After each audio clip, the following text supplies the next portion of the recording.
Okay, good evening, everybody. This is the three class series on Pesach, as we mentioned before it started, that tonight we're going to do getting the house ready for Pesach.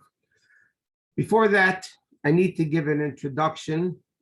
We say it practically every year, but every year we need to rehear it again. It's a very important introduction to this whole concept of Pesach and cleaning and everything about Pesach.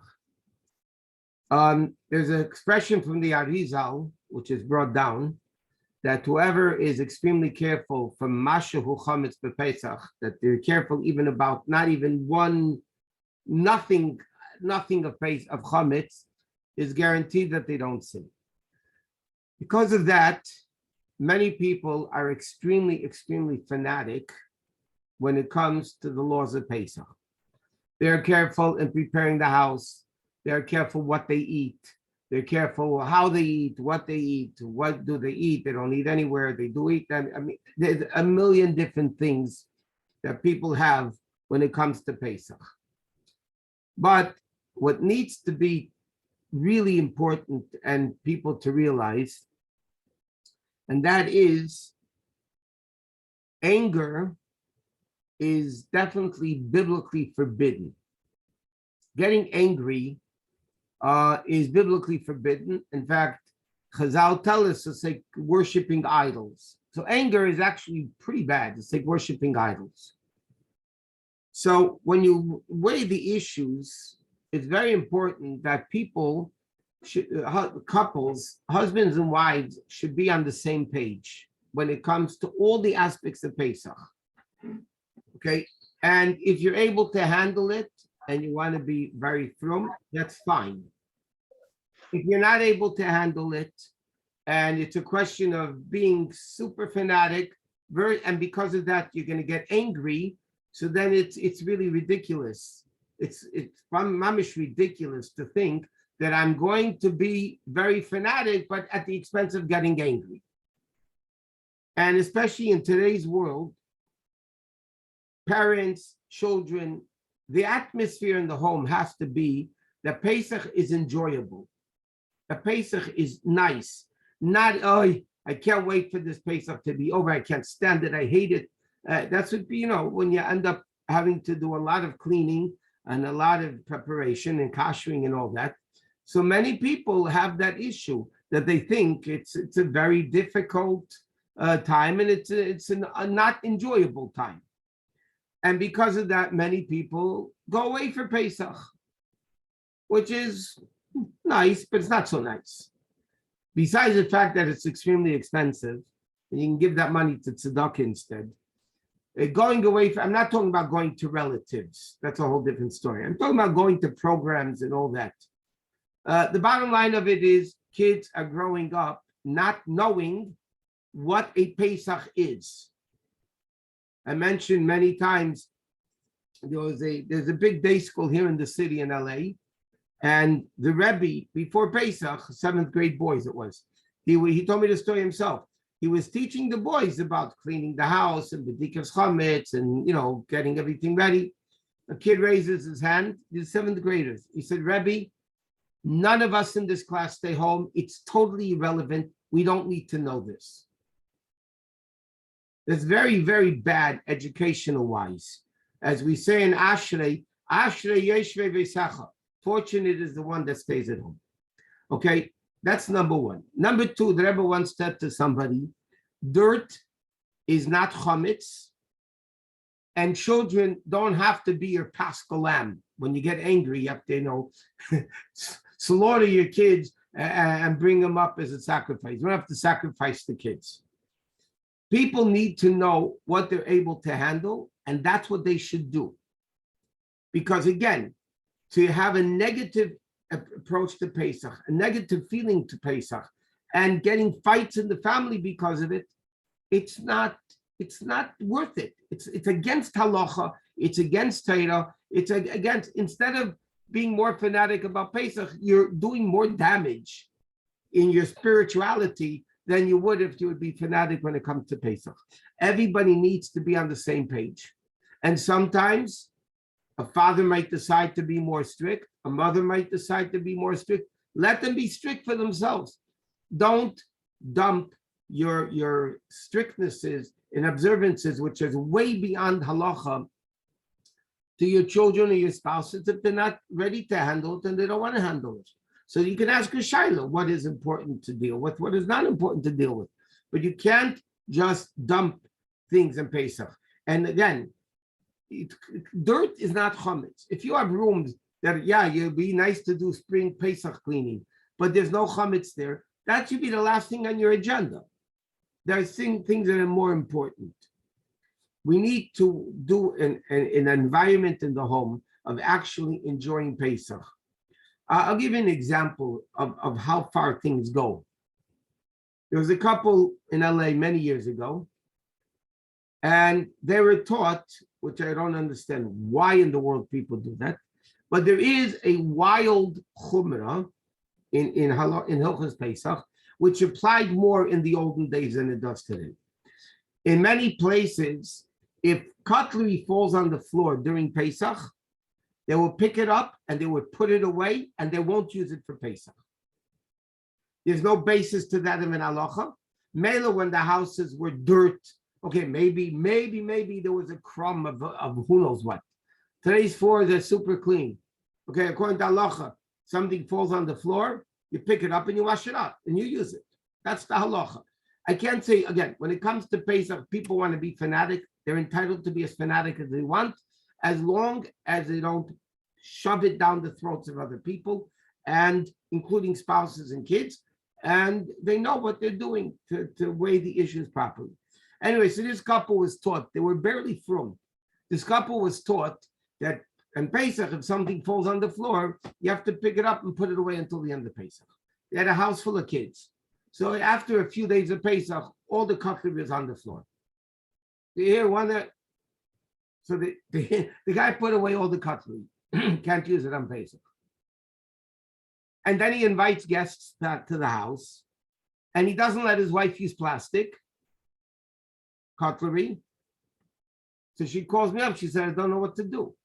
He's not letting me use the metal cutlery because it fell on the floor. He's not letting me use plastic. And then he's inviting guests to pay. So what do you want me to do? That's ridiculous. And they got into a fight because of that ridiculous thing. Pick up the fork, wash it off, and use it in cold water if you want to wash it off. So people need to understand, they need to be on the same page. And then they have a kosher Pesach and they have an enjoyable Pesach. And that's exactly what it is. Especially the parents have to be on the same page, and the kids also to a certain extent. Okay, let's continue with this. Now, ideally, the best thing is not to kosher anything for Pesach. Okay, halacha says, because when you kosher it, the question is, are you really koshering it properly? Is it a kosher way to kosher? The concept of kosher, I'm going to take 3 minutes and explain the concept of koshering, because that will at least make us understand and give us a little bit of understanding why we kosher things. And to preface it, if you have a pot, a brand new pot, and you cook meat in this pot, you cook chicken soup during the year, you cook chicken soup in the pot becomes what's called in Yiddish fleischig, becomes meat. Why does the pot become meat that's spotlessly clean? I mean, what's the issue? The answer is through heat, the taste of the chicken soup becomes absorbed within the walls of the vessel. Okay, heat makes things go in and heat makes things go out. So when you cook in a brand new pot, you cook chicken soup. Even though you wash the pot spotlessly, the taste of chicken is absorbed within the walls of the pot. If you're going to cook dairy, then the taste of the meat comes out into the milk. So now you're going to have in your dairy cooking, you're going to have a mixture of meat and milk together. So therefore, you have meat dishes and you have milk dishes. Certain utensils, Chazal established, absorb, but never give out. earthenware things. For instance, if you cook chicken soup in an earthenware pot, it absorbs in the wall, but you can never kosher earthenware. Why? Because it never spits it out completely. It only takes it out a little bit at a time. And therefore, koshering is not going to work for it. The same thing is with Pesach. Your utensils that you use the whole year absorbed chametz. Okay? Now, if you're going to use it on Pesach, the chametz is going to come out into the Pesach. And Pesach, I don't want to elaborate on it because I want to get into practical things. Pesach is stricter than an entire year. An entire year, milk, meat, and milk is nullified 1 in 60. Treif and kosher is nullified 1 in 60. On Pesach, chametz is not nullified.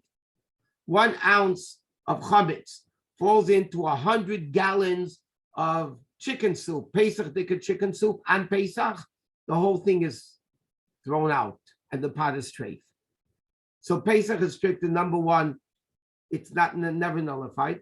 Secondly, normally during the year, if you waited 24 hours between meat and milk in the pot and meaning b'diavad, after the fact, you cooked milk in a meat pot, b'diavad it's kosher. Pesach, we're machmir even after 24 hours. So ideally, people should not use the same utensils they do during the year for Pesach. Even metal cutlery, plates which are, let's say, metal, or pots and pans that are kosherable material. Ideally, in halacha it says you really should try to get new things for Pesach. And if you keep making Pesach, every year you accumulate a few more things, and then by the end of, a number of years, you have everything you need. But there are certain things, obviously, that you cannot get new. Unless if you have a Pesach dika kitchen. What do you do with your sink? What do you do with your stove? What do you do with your counters? Okay? So, there's 2 types of koshering. One is called hagala, which is with hot water, boiling hot water, pouring it all over the place. And then there's what's called libun, which is direct fire, not liquid, direct fire. The rule is the way it goes in is the way it goes out. It went in with liquid, like you use the pot and you cook chicken soup. It went in with liquid, it goes out with liquid, meaning pouring boiling or putting it, submerging it into boiling hot water that we'll talk about later. If it went in with direct fire, for instance, you have a broiler pan and you put meat directly on the broiler pan and there's no liquid and it went in with fire, the way you kosher that is with fire, making it red hot. And then there's something in between that's called libun kal. So I don't want to get into all these details now, okay? I just want to go practical, what things need to be done in the kitchen. And by the way, it's not only in the kitchen. You have to get things that any place you bring chametz into during the year, and you're planning to use it for Pesach, it needs to be cleaned. Simple example. People that do carpool and kids eat in the car, as we know. Your car is full of chametz, not only there, but in between the seats, all over the place. You'd be surprised. The cars need to be cleaned properly, and you need to check to make sure there's, where the seats meet, there's no crumbs over there, there's no food, there's no candies, there's no gum. All these things need to make sure that they have to be prepared for Pesach. Obviously you don't have to blowtorch your car, you don't have to pour boiling hot water over your car, but you need to clean it out and make sure that I'm not saying you have to wash the carpets, but you have to clean and make sure that there is no chametz anywhere in a place that you use. And you're going to be using it during Pesach. Now, if you want to not use your car at all for the 8 days of Pesach, and you want to put it in your backyard and you want to sell it with your chametz, you could do that. Then you don't have to clean the car. You don't have to do anything. You can leave the car and just sell it. But then you can't use the car during Pesach.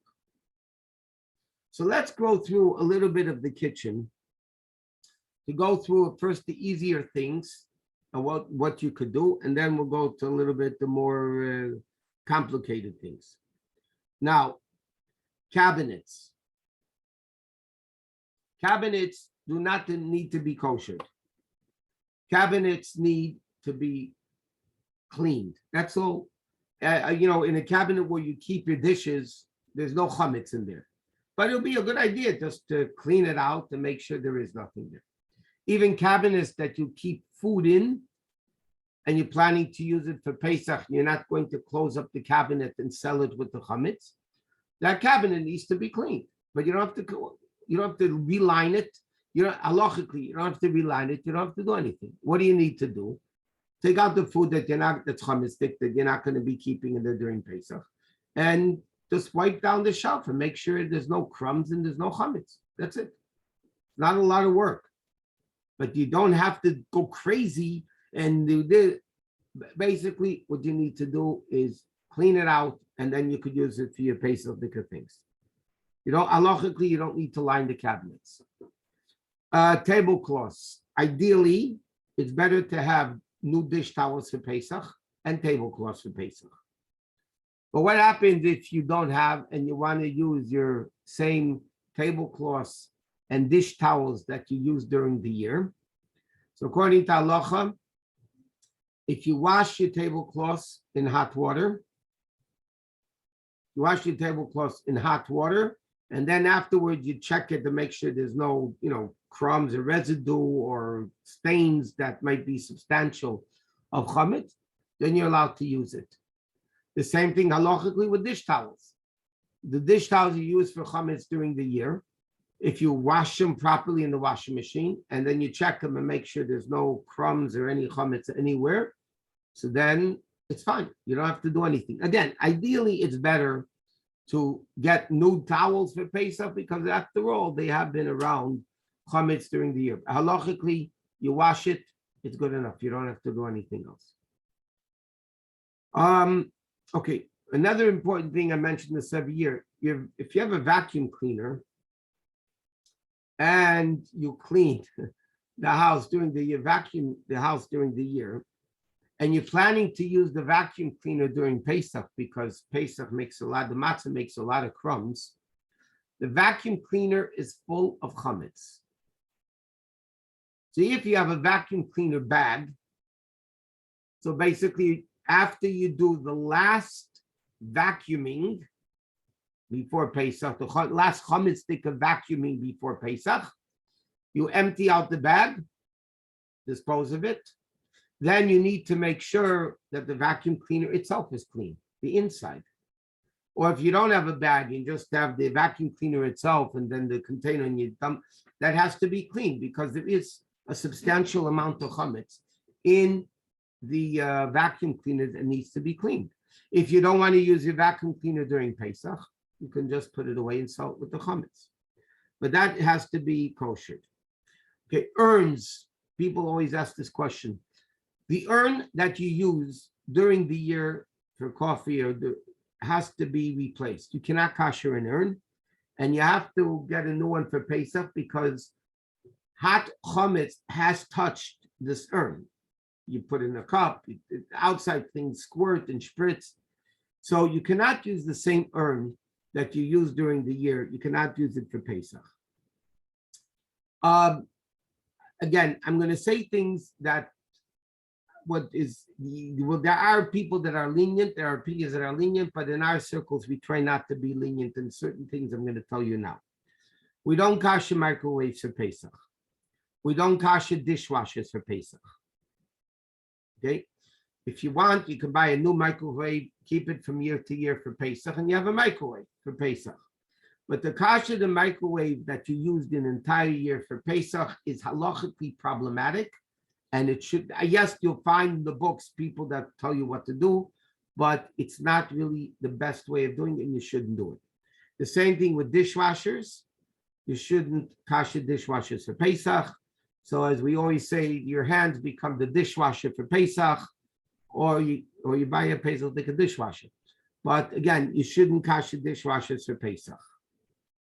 Now, when it comes to the fridge and freezer, the refrigerator and freezer, because nothing hot really is in it, halachically, you take out the stuff in the refrigerator, you take out the shelves, and you wash the shelves of the refrigerator, the racks, the shelves, whatever you have, and you wash the interior of the refrigerator. And halachically, that is sufficient. In our circles, we are more careful that we do try to line the shelves a little bit. Today, they sell in the stores plastic shelf liners. You buy a piece or a roll and you cut it and put it on top of your shelf, and it's good enough. Why do we cover it? Because maybe you didn't clean it out properly. But again, halachically, if you clean it out, it's fine. The same thing with the freezer. Now, the freezer has chametz in it during the year. And a lot of times by the gasket where the door closes, if you open it up, you'll find a lot of chametz in there that has to be cleaned out. Again, the freezer, you just have to take out the chametz, defrost it, or if you have a frost-free, you just clean out the shelves and it's good to go. Again, some people have the custom of lining the shelf also before Pesach. As far as the countertops, if it's, okay, and I'm going to tell you the way we hold, which is not the strict, but I wouldn't be lenient in the other things. Basically, the only type of countertops you can kosher properly for Pesach is stainless steel, granite, and marble, but not a granite composite. Granite composite means there's ground up marble, and then they mix it with cement, and then they make the counter out of that. That cannot be kosher for Pesach because the cement is earthenware, and we mentioned before, earthenware cannot be kosher for Pesach. But if you have a slab of marble, a slab of granite, halachically, what you need to do, halachically, is pour boiling hot water all over the counter. Some people are machmir, but not only do they pour water over the counter, but they heat up, I'm going to use a brick. They heat up a brick until it's red hot. And obviously with tongs, you hold on to the brick properly, and you pour the water as you kosher the counter from the hot kettle. You pour the water over the stone, and it heats up the entire counter hotter than the hot water itself would do. Because really, technically, if you think about it, you'd have to put this counter into boiling hot water, which you can't do. So when you pour boiling hot water over a red rock, and the red rock, because it's red hot, that heats up the water as if it would be inside the pot. Now, what pot do you use to kosher? Or what urn or what kettle do you use? You either take a chametz one and you kosher it before, and then you kosher with it, or you take a Pesach one and kosher it when you're done. Either way, unless some places have special pots that are used only for koshering, and then they just use that to pour water all over the place. Now, if you have a sink,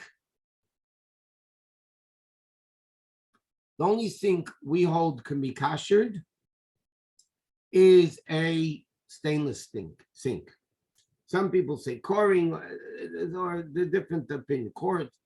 But again, the way we hold, basically only stainless steel you can kosher for Pesach. Now, how do you kosher the sink?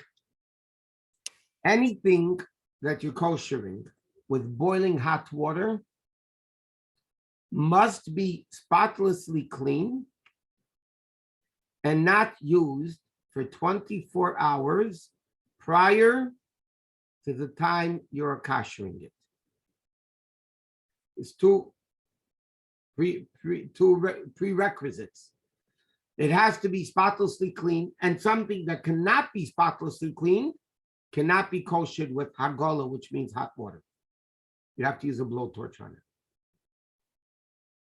Something that could be koshered with hot water, number one, it has to be spotlessly clean. And number two, it cannot be used for hot within 24 hours prior to the time you want to kosher it. So therefore, let's get practical. If you're planning, you have a stainless steel sink, and you're planning to kosher your sink with boiling hot water, what you need to do is make sure the sink is spotless and make sure nobody uses the sink for any hot water for 24 hours. And 24 hours later, you can kosher it with boiling hot water. Now, how do you make sure nobody's going to use it? There's something called men in the kitchen that make a mess, kids, and your housekeepers, the three troublemakers in the kitchen. Number one, husbands. Number two, the housekeepers. Number three, kids, in that order. They make the biggest halachic problems in the kitchen. So the only way to ascertain that nobody's going to pour hot water or turn on the faucet is, number one, turn off the hot water underneath the sink. Just close the valve so that no hot water can come in. And secondly, I would put some type of cover over the sink just as a reminder that people shouldn't take their hot coffee and just dump it down the sink, without turning on the hot water. But anything that you want to kosher with hagola, meaning the hot water process, the same thing with the countertops, the same thing if you want to kosher cutlery, kiddush cups, whatever. Whatever you're koshering with hagola, you can't use it for 24 hours for anything hot, and it has to be spotlessly clean. After you do that, and you want to kosher your stainless steel sink, you heat up a rock or a brick, or there's another thing you could do, and you have to be very careful with this. If you have an old iron, an iron that you iron your clothing with, you plug it in, because the advantage of an iron is it gets very hot and you have a handle that you can, hold it. But you might ruin the iron. So if you have an old iron that you don't care if you're going to ruin, you heat up the iron until it gets really, really hot. You unplug it, that you shouldn't get electrocuted. You unplug the iron and then pour the water over the iron, over the sink, or over the countertop as you are koshering it. That will kosher the sink and the countertop. Okay, that is the way to kosher the stainless steel sink. Now, the problem is the faucet of the sink. Okay, years ago, appliances were simple, life was simple. Today, every appliance has the new modern refrigerators, freezers, ovens, stovetops. It's a disaster from a halachic perspective, with Shabbos, with Pesach, with kashrus, with everything. A lot of the faucets today look like metal, but they're really plastic. They're really plastic. And you have to touch it and see, because plastic, we don't kosher for Pesach. According to our custom, we don't kosher. During the year, it's questionable, sometimes yes, sometimes not. But for Pesach, we don't kosher plastic. So if your faucet is plastic, you could pour boiling hot water. You should pour boiling hot water all over it. It's an extra precaution. But you're really going to have to line the whole sink, faucet. So you turn on the water, hot water, let the hot water run through the inside of the faucet, where the water comes out from. And then the faucet needs to be lined. Now, you could do it with aluminum foil, or you could do something else. You could take what a lot of people use is cheesecloth. You take cheesecloth because water can go through it. You take cheesecloth and you cover the whole faucet on both sides with cheesecloth, and you put a rubber band a few places to hold it down, and that will be sufficient. If the thing comes out, they pull out a lot of the faucets. For Pesach, even the books that are lenient, they're saying you really shouldn't pull it out for Pesach, just use the sink without pulling out that, the faucet that comes out, because that's questionable how to kosher it. And again, the same thing with the knobs of the sink. If they're metal, you can pour boiling hot water all over them. If they're not metal, then you're really going to have to cover them with, again, cheesecloth, aluminum foil, whatever works. The only problem with aluminum foil when it comes to water is it comes off very easily. When water goes into it, it falls apart. So you either have to keep fixing it or tie it around or use cheesecloth or something like that. Now, let's get to the ovens. Ovens is a really big problem because they're real chametz and they're used the whole year with hot chametz. And what are you going to do? So if you have a self-cleaning oven, you self-clean it. It should be a minimum of 3 hours. Self-cleaning ovens have different times that you're able to keep it on for. You should have it a minimum of 3 hours. Then for Pesach, because the heat, let me explain to you. And there's a big problem with the new self-cleaning ovens, by the way.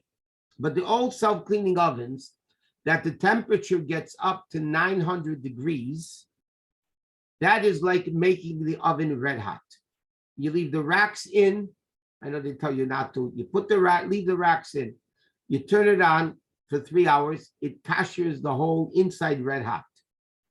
The problem is the door doesn't get that hot. So what you need to do with the door of the oven, even if you have a self-cleaning oven, you line the inside of the door with aluminum foil, thick aluminum foil, or a few layers, and just advise you to wrap it around the outside of the oven and make sure it's pushed in, that when you close the door, the door closes. But you should wrap it around the outside, because then when you close and open the oven door, it stays. And you tape it out on the outside of the oven, you tape it down, and therefore it holds. And if it falls apart, you fix it again during Pesach. That's all. If you don't have a self-cleaning oven, it's a halachic problem. Many people say, many opinions say, and if you have no choice, you can rely on it. You have to make sure the oven is spotlessly clean. Spotlessly clean. You have to check it with a flashlight. If you have a gas oven on the bottom floor of the oven, if you take out that floor, you'll see junk, dirt, chametz underneath the bottom floor of the oven because there's cracks there and it goes through. So the oven needs to be spotlessly clean. You really need to inspect it with the flashlight, to make sure everything's clean. Then there are opinions that say you turn it on to the highest, which is broil, for 2 hours. Leave everything in, the racks, everything in.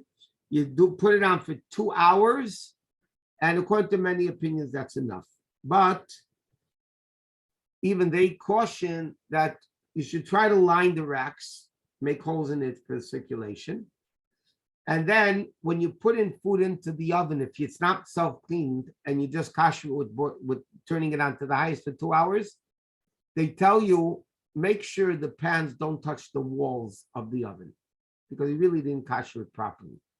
It really needs to be made red hot. So number one, if you have a self-cleaning oven, you self-clean the oven and you line the door. No self-cleaning oven, spotlessly cleaned. You check it with a flashlight, and then you turn on the oven to broil, which is the highest for 2 hours.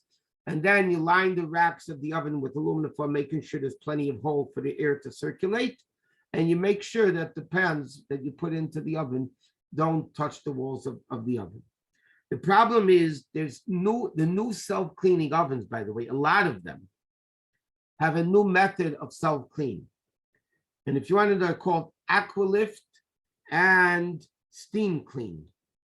These are the names of the not the companies, but that's the type of self-cleaning today. It's Aqualift and Steam Clean. What's the problem with them? They only get up, the self-cleaning cycle gets up to 250 degrees. That's it. It doesn't go more than 250 degrees. So that's not koshering it.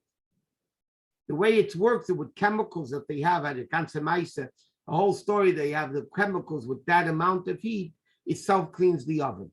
But halachically, the other one that gets up to 900 degrees is proper koshering. This is 250 degrees. It's so if you have aqualift or steam clean type of self-cleaning ovens, you can, it's like a regular oven. It's not the advantage of a self-cleaning oven. And if you're buying a new oven, you should try to get an oven that does not have aqualift or steam clean. Now, what do you do with the stovetop? Okay, the stovetop, if it's electric coils, so then you clean it out, obviously.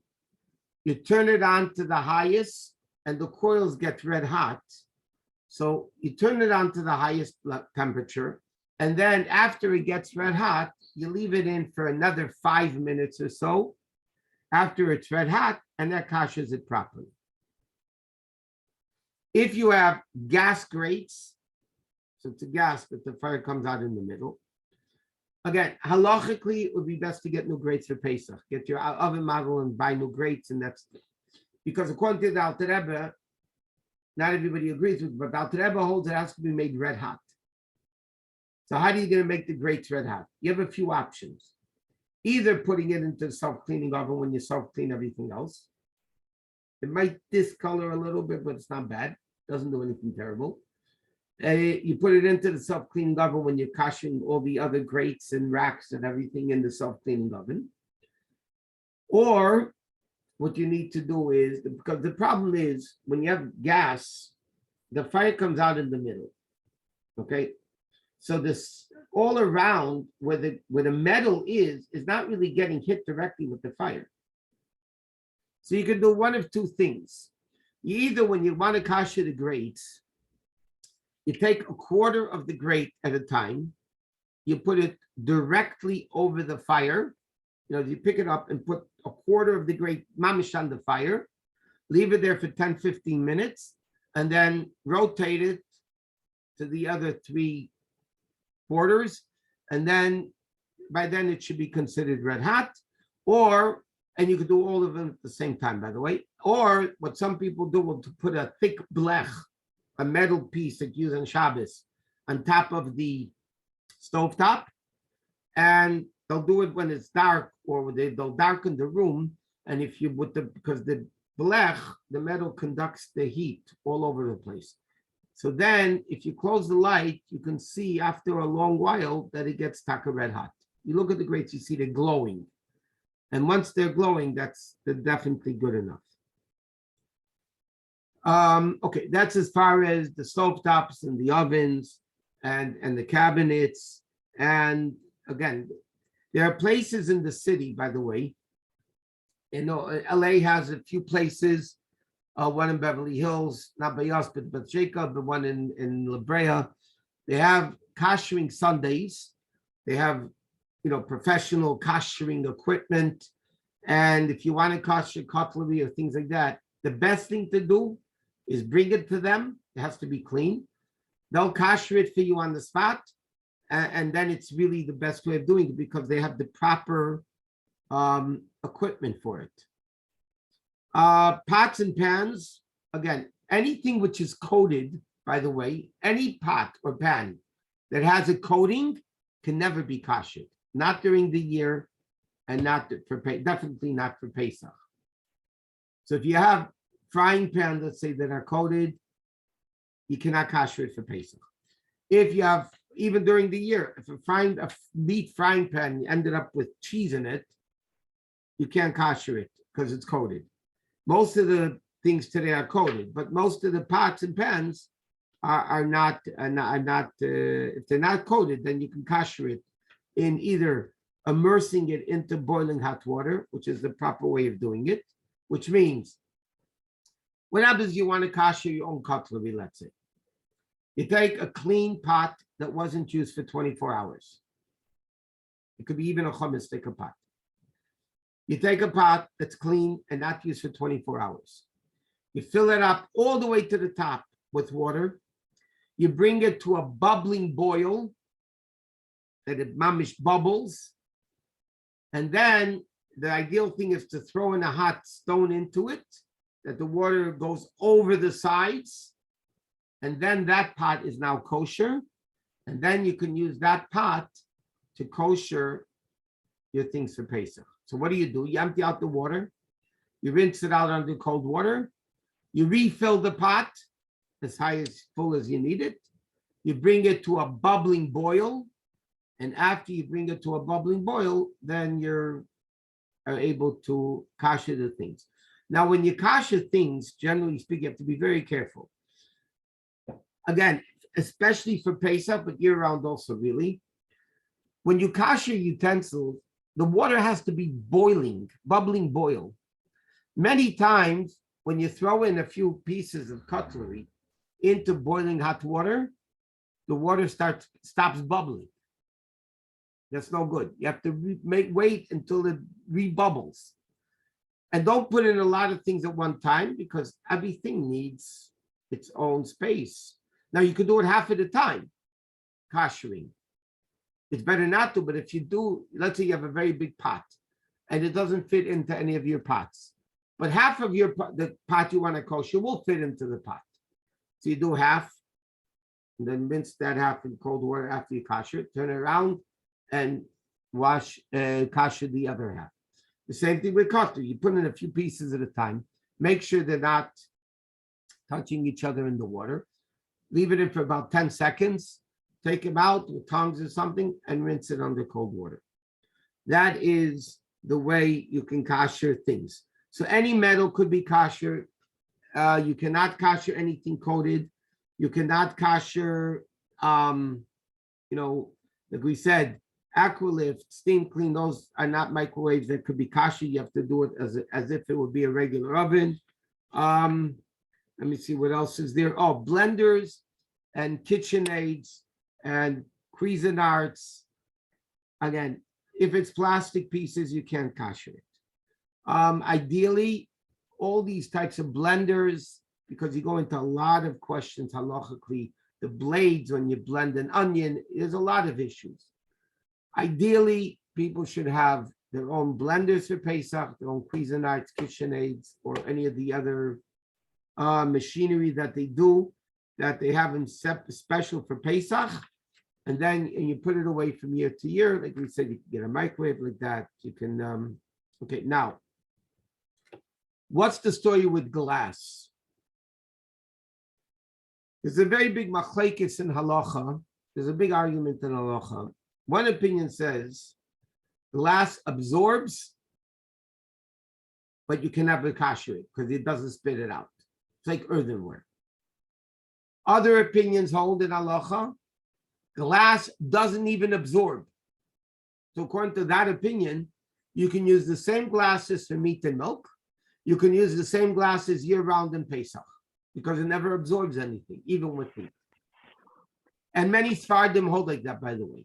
The Sephardi community, many of them hold like that. In the Ashkenazi community, especially for Pesach, we don't hold like that. And therefore, the way we hold is you actually have to not kosher. You can't kosher glass for Pesach. So anything which is glass, you can't kosher for Pesach.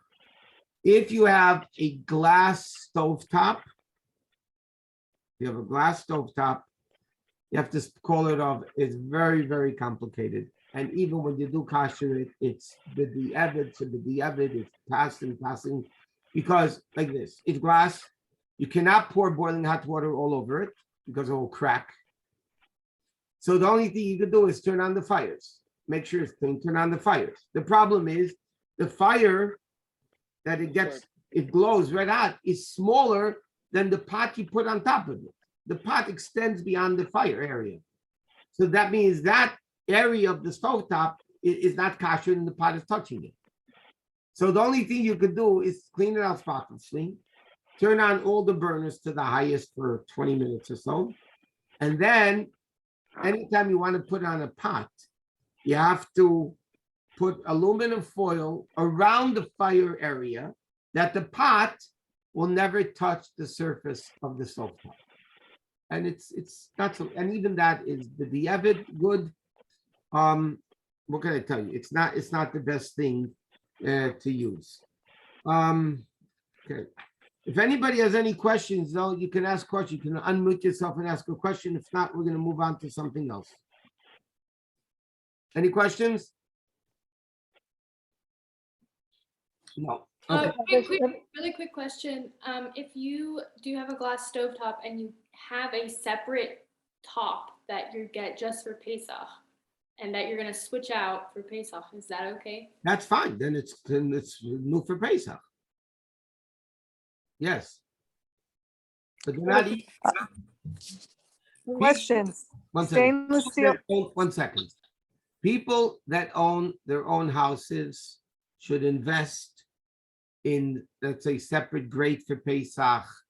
Today you can buy parts, but that's the best way of doing it halachically to get everything new. If somebody has a glass stove top and they have a new one for Pesach, take off the old one, put on the Pesach one, of course, that's not a problem.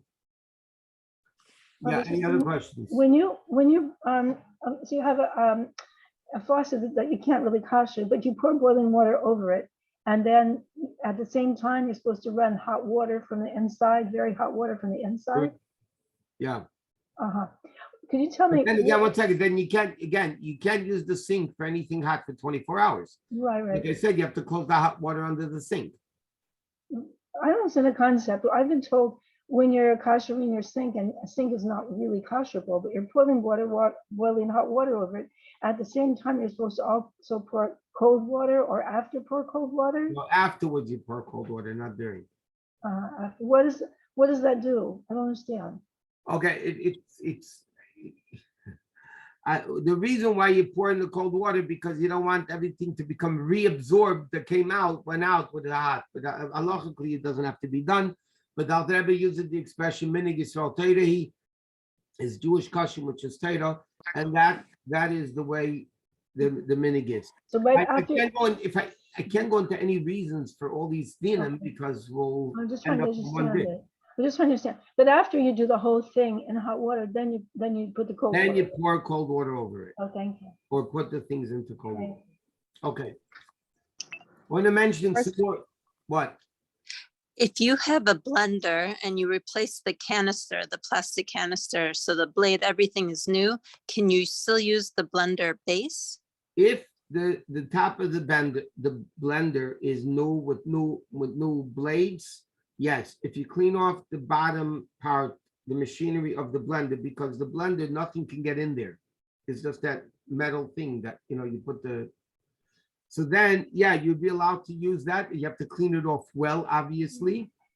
Then you could use the same blender, yes. But you can't use the plastic or glass container that has the blades in it. Thank you. And if the blades are connected to the blender rather than to the container, you can't use it either. Question on the stainless steel sink again. You Yeah. clean it very well. You shut it down for 24 hours and then run the hot water. No, then you have to pour boiling hot water all over the sink. After the 24 hours. Yeah. Okay, and then you put cold water. Preferably with the hot rock also, or an iron or something like that. And if you don't have the iron, is it okay just to pour boiling hot water? I never did it with the stone or the iron. I know it's better to do it with the stone, but if you can't, it's kosher. Okay, and okay, I'm gonna move on. I mean, if anybody has any questions, they can always call. Okay, I'm gonna mention things about people leaving for Pesach. Okay, people leaving for Pesach. You have to remember, you have to sell your chametz. And don't wait for the last minute to sell your chametz, okay? As I mentioned in a class in between Mincha and Ma'ariv, you don't sell the chametz to the rabbi. The rabbi is acting as your agent to sell the chametz to the guy for you on Erev Pesach, okay? So you can come to him a week before Pesach, 10 days before Pesach, whenever the Rav starts selling chametz, because you're not selling him your chametz. You're just appointing him as an agent that Erev Pesach, he should sell the chametz for you. So you don't have to be done with all your chametz. I can't tell you, I'm only one Rav. I'm not exaggerating. I probably get 20 calls Erev Pesach in the afternoon from religious Jews who forgot to sell their chametz. And if you forgot to sell your chametz, you have big problems. Big problems.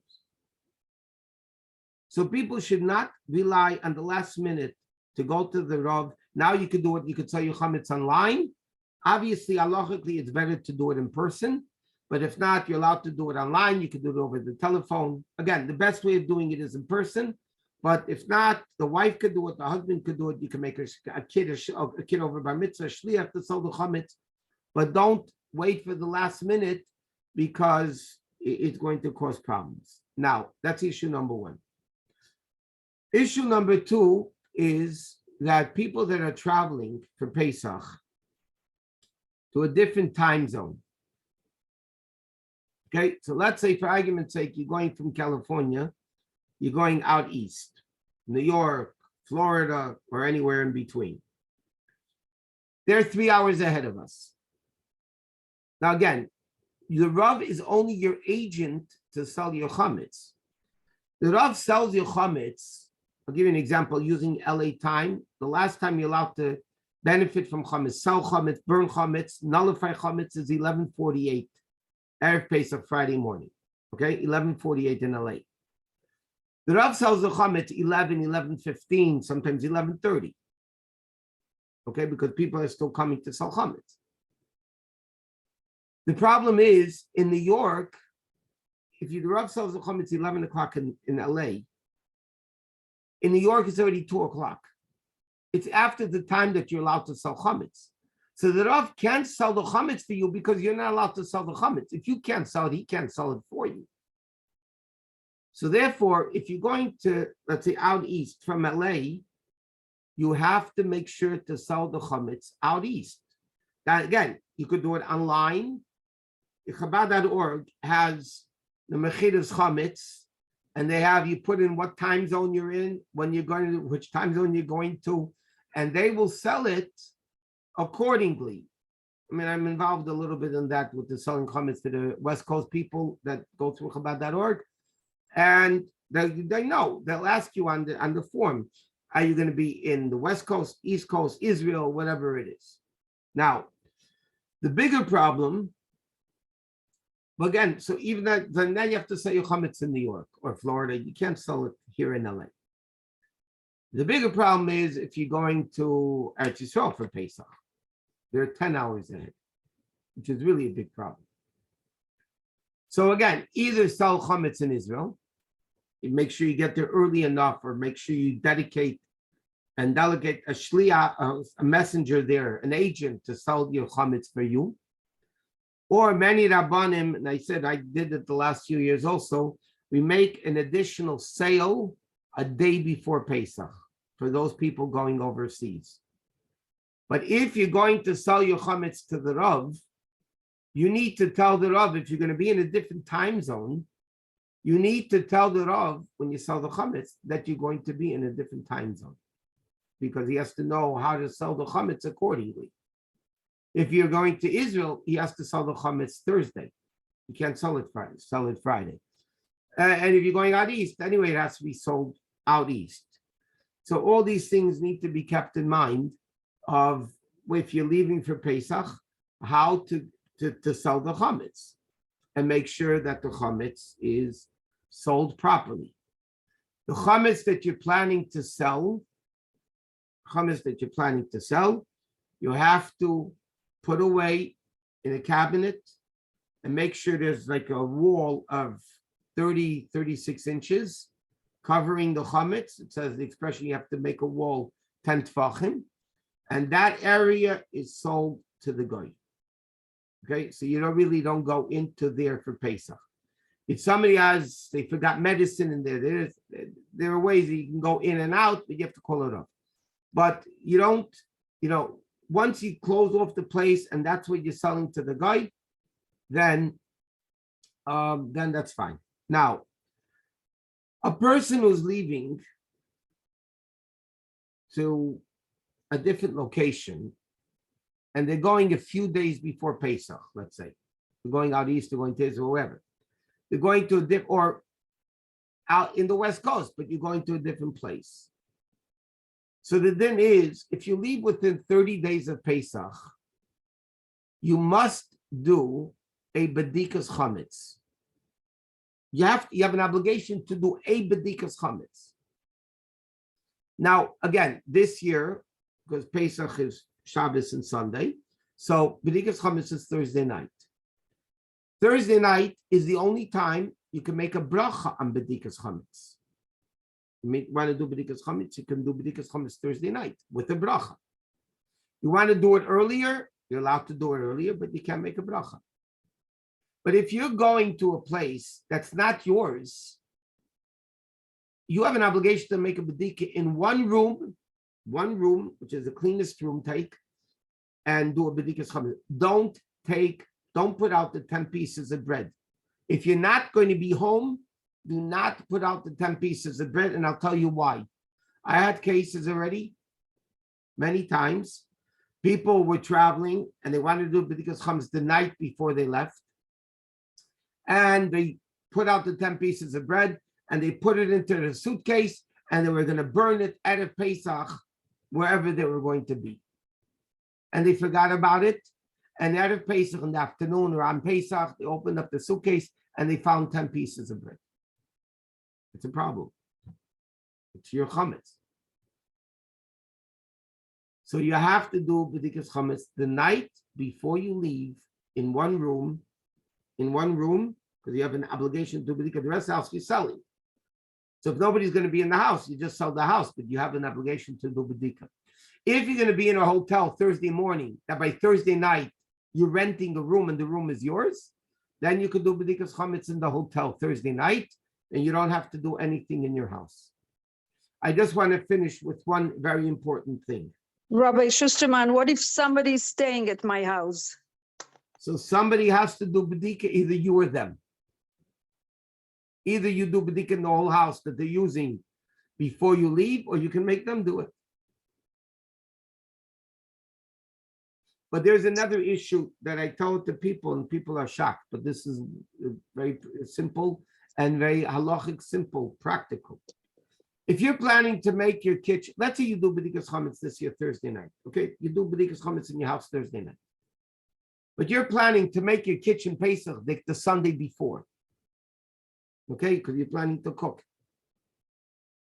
You need to do B'dikas Chametz in your kitchen before you start cooking. Because think about it. B'dikas Chametz is to ascertain there's no chametz. If you didn't do B'dikas Chametz, you didn't ascertain there's no chametz. Yeah, you cleaned, but you still didn't ascertain there's no chametz. So how are you cooking for Pesach without doing B'dikas Chametz? So for instance, the halacha is, and it's surprising because people are shocked when they hear this, if you're planning to make your kitchen Pesach on Sunday before Pesach, Saturday night, you need to take a flashlight or a candle, no bracha, because it's not Thursday night, and you do B'dikas Chametz in the kitchen. And then your kitchen is Pesach, and then you can start cooking. The Alter Rebbe says something even more different, but more than that. If I don't want to do all of B'dikas Chametz Thursday night, because it's going to take me too long, you're allowed to do B'dikas Chametz earlier. You can do B'dikas Chametz in the whole house, Tuesday or Wednesday without a bracha, as long as for Thursday night, you leave over one room that you can make a bracha on. Because you don't want to take away the opportunity of making a bracha. So let's say your house is already Pesach. Yes, so the real time for B'dikas Chametz is Thursday night. But you don't want to do the whole house on Thursday night because you have other things to do, whatever. And you want to do B'dikas Chametz Monday night, Tuesday night, Wednesday. You could do a little bit, some Monday, some Tuesday, some Wednesday. So you take a candle, flashlight, whatever, and you do B'dikas Chametz without a bracha. As long as you leave one room that needs B'dikas Chametz, and you do B'dikas Chametz Thursday night with a bracha, that's fine. And then again, we'll discuss maybe in next week a little bit. Next week we're going to do products in Mitzvah Shem, and then we're following what we said we're going to be doing in Mitzvah Shem. The actual Seder, especially this year at Shabbos, what people need to know for the last days of Pesach, because it's Friday and Shabbos, we have to make an Erev Tavshilin. Okay, Mitzvah Shem, those things we'll talk about. I just want to remind everybody this week is Shabbos Mevarchim, it's Parshas Parah. Monday night's class will be at 8 o'clock in Parsha. Next Wednesday night, again, products. Hopefully the list will be here by then. And the Wednesday night after that, Monday will also be by the Wednesday night. We'll do the Seder. So everybody have a very good week. Have a great Shabbos. Mitzvah Shem. We'll see you Monday night, 8 o'clock sharp. And Thank you, have a Rabbi. great time. Thank you. Yes, Thank you so Shabbat. much, Thank you very Rabbi. much. Good Thank you. Shabbos. Thank you. Shabbos. Thank you, thank you.